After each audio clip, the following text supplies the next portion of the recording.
the threefold path to yoga and to nirvana, basically salvation, which is explained in Bhagavad Gita. And Dr. Prasad made a very nice and very clear diagram about all these paths, and made it easy for us to study Gita and understand the Gita, especially for those who are just beginning learning Bhagavad Gita and its teachings.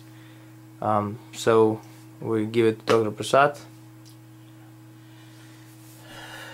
Good evening.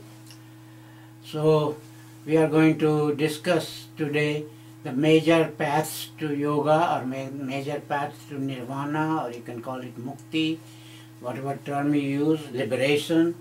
So Lord Krishna says in chapter 3 there are two major paths, but then in that two major paths there are many sub-paths, and which is all given in the Gita at various in several places in Gita, and I will explain briefly where they are in the Gita. I will just give you the verse number and chapter number and verse number where those each path, because if you want to explain each path individually it will take a lot of time. So you can read it where it is, in the Gita, all those major paths. But today I will give you generally Lord Krishna said two major paths in chapter 3. But then later on, when he was explaining to one of his other devotees, then he says there are three.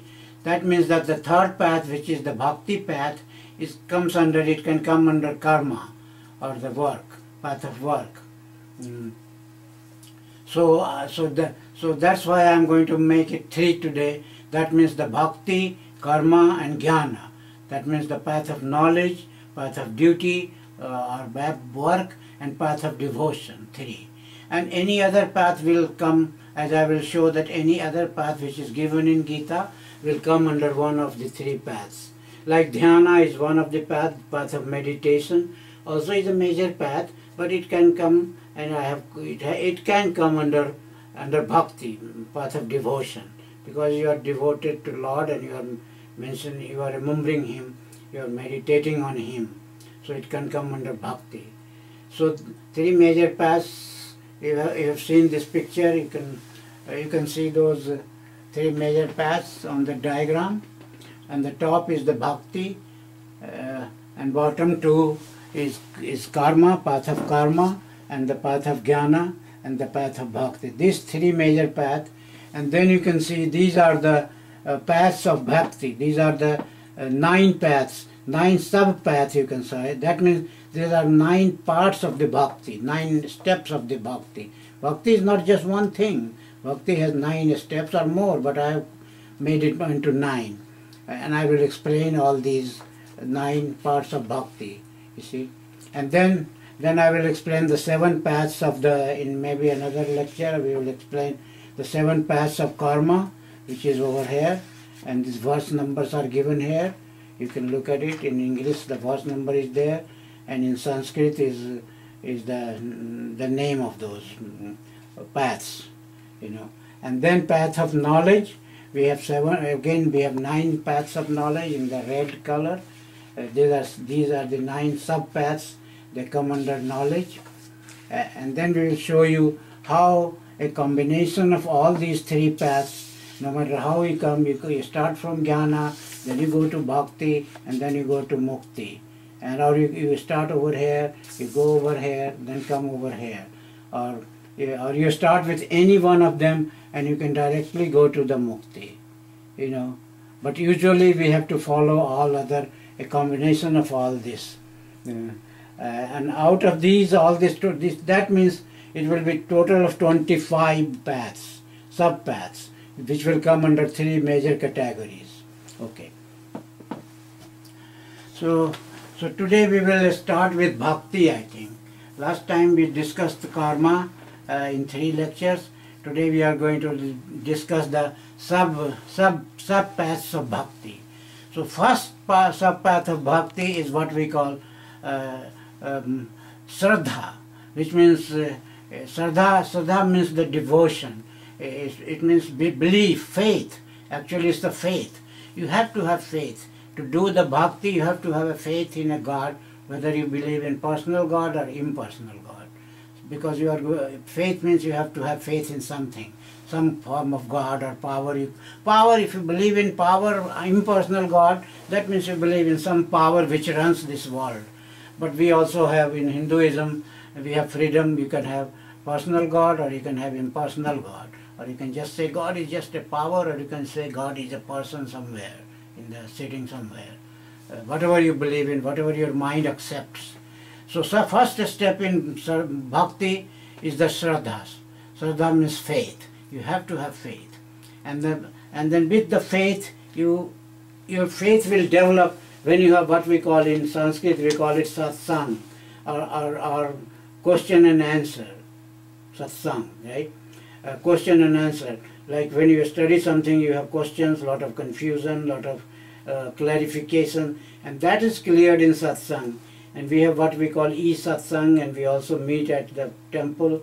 You can have satsang either in electronically, by phone, we connect the whole world. Or you can have person-to-person satsang, like in a conference room, or in a temple, or in any other place. So satsang or shraddha goes together. The first step to start bhakti is this. So you have to have faith.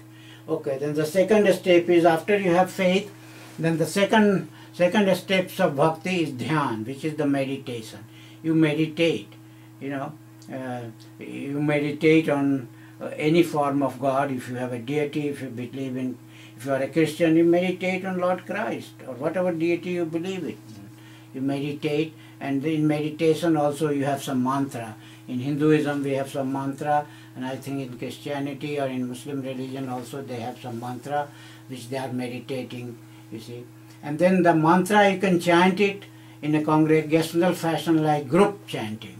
That is what we call kirtan. That's number third one over here. 9.14 is this one. Is the kirtan 9.14, verse number 9.14 in Gita. Okay. So that means you have some kind of a mantra which you are chanting in a group, like 10, 20 people in a room with some little musical instrument or something, and that has this effect, lot of group effect you have, because you have 10, 20, 30 people in a group chanting the same mantra or same song, So that's called kirtan in Sanskrit, chanting, group chanting. And then the third one is not in a group, but you are thinking. You are thinking about God, or you are thinking about what is this world and everything, spirituality and all that, why we are here. We call it chintan. That means you are thinking about it. You are meditating on it. What is this? You are thinking and meditating on it. We call it chintan, and it's given in 922. Lord says that whosoever thinks of me with devotion, I take care of him. In other words, I give him mukti. Then the third one, then the fourth one, 2, 3, 4. Fifth one is verse 9.27. Chapter 9, verse 27. What we call is the arpan. Arpan means the Lord says in verse 9.27 that whatever you do, whatever work you do, no matter you are cleaning the road, or you are teaching, or you are doing business, or you are a teacher, or you are a student, whatever you do, offer this as a service to me. Before starting that work, you think that you are doing it for God, or power, if you believe in power, if you don't believe in personal God. But I believe in both forms of God, power God also, and also the personal God with deity, then, because personal God has its own meaning, because a child cannot have any love or devotion for a power God as a power, or impersonal God. But a child, give him an idol of Krishna or Jesus or whosoever you believe in. In Hinduism we have a lot of deities, but they are just for representation of the God. They are not gods. They are one. Of course, we believe in one God, but the different manifestation of God to suit one's to whatever suits you for personal devotion. So whatever you do, you offer it to the Lord first. In other words, mentally you offer it, that okay, before you are going to work, you say, I'm going to work for God. Of course, you're going to work for your boss, but the God is your big boss. So you just remember, that way it is spiritualize you and make it a habit. In Hinduism, when we eat, before we eat, we say we are offering this food to God, before eating, you see. So anything, when we buy a new house, we say we first have some kind of a ceremony, and you say you are offering this house to the God. Of course, God is not going to live there, except He will live there in form of a idol or in form of a deity. So that's called, in verse 9:27, we call it arpan. You arpan it, you offer it to God. And then 9:33 is the bhajan. Bhajan means you are chanting. You are chanting song.